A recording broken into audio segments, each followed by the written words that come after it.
Pursue your passion. Lauryn Hill was booed at the Apollo. Pursue your passion. Luther Vandross was booed off the Apollo. Not once, not twice, but 3 times. You gotta keep coming back, ladies and gentlemen. Forget the limitations set by your fellow man, because when you pursue your passion, provisions will be provided for your plans.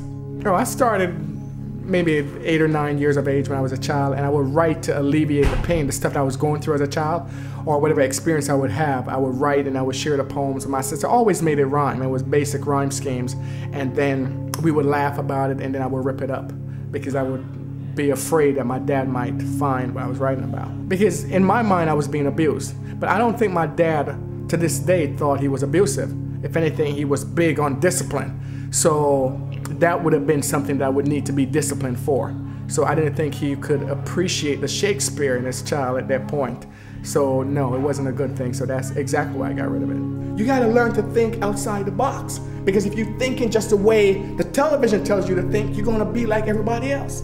You got to find that passion and work with that passion. You got to mold the passion and keep playing with it until you get better. You know, Dan, that's interesting because you said when you realized that you were able to write poetry.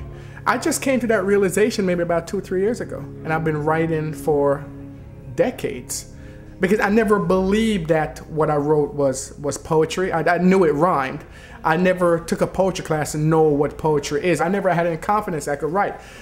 I got out on the poetry scene, and once I started performing, even in my mind I thought the crowd was reacting maybe more to my performance. Until people started coming up and say, oh my God, you know, that was deep, that was such a story, that's my story, you touched my life. So after I heard it, after a certain amount of time, I started believing it.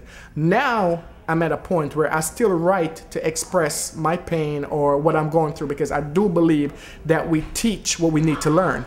So I do write to express that, but at the same time, I always bear in mind that my audience is going through something. They're going through something, whether physically or spiritually or emotionally. So let me see how I can address their pain at the same time while I'm addressing my pain. So I always try to merge the two, so when I come on stage I have something more to say than look at me, look at me, look at me. Let's find a way where we can heal and come together and live and be better human beings. You see, it's not about being the best. It's about just taking whatever you have and keep getting a little better every day, a little better. In the Olympics, the difference between a gold medal and no medal is less than a second.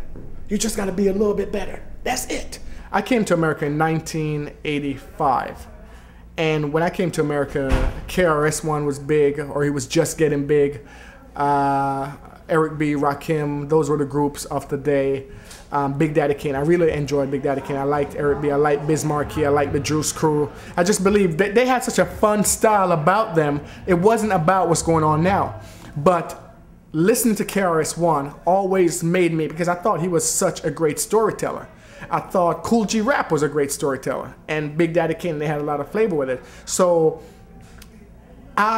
when I put my stuff out there, because if you remember when hip hop just came out, it was very simple, very basic. So even the stuff that I speak about, it's in a very simple manner. I don't try to talk above people's heads, but I try to have a message that's deep enough where they can run with it, but simple enough where they can appreciate it.